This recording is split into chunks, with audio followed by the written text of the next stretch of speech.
So, hi friends, today topic is material validity of contract.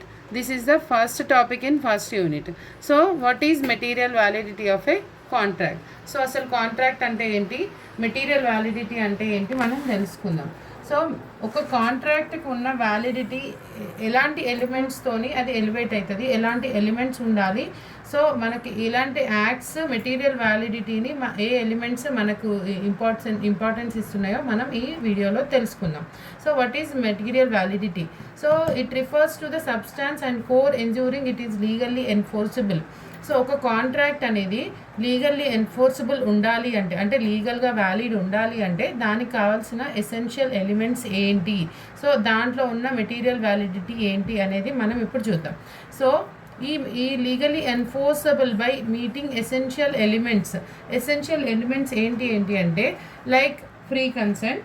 So free consent ఉండాలి అంటే two parties free consent ఉండి వాళ్ళు ఈ కాంట్రాక్ట్లోకి involve అవ్వాలి. నెక్స్ట్ లాఫుల్ కన్సిడరేషన్ ఉండాలి.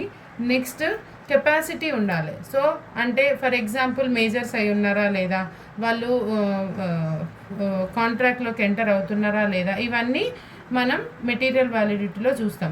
సో ఈ ఎసెన్షియల్ ఎలిమెంట్స్ అన్నీ so under Indian contract act 1872 ప్రకారం ఉండాలి.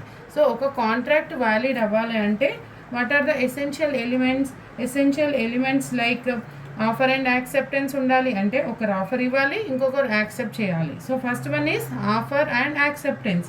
Next one is lawful consideration ఉండాలి, అంటే ఆ కాంట్రాక్ట్ వ్యాలిడిటీ ఉండాలి. So that is lawful consideration, value must be exchanged between the parties.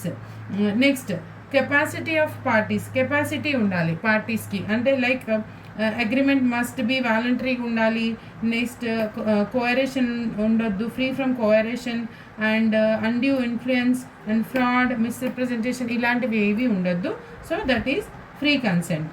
Next lawful object undali, the purpose of the contract must be legal and not immoral against the public policy. So contract ఎలా ఉండాలి, ఇమ్మోరల్గా ఉండొద్దు, లీగల్గా ఉండాలి, ఇవన్నీ lawful objects. Next certainty of the terms, ఆ కాంట్రాక్ట్లో ఏవైతే terms and conditions ఉన్నాయో అవన్నీ సర్టెనిటీ ఉండాలి.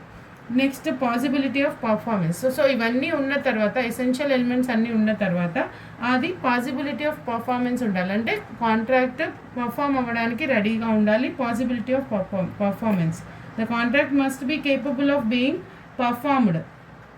So this is the material validity of contract, refers to its substance and core, ensuring it is legally enforceable by meeting essential elements like free consent, lawful object, lawful consideration and capacity under Indian Contract Act 1872. Thank you.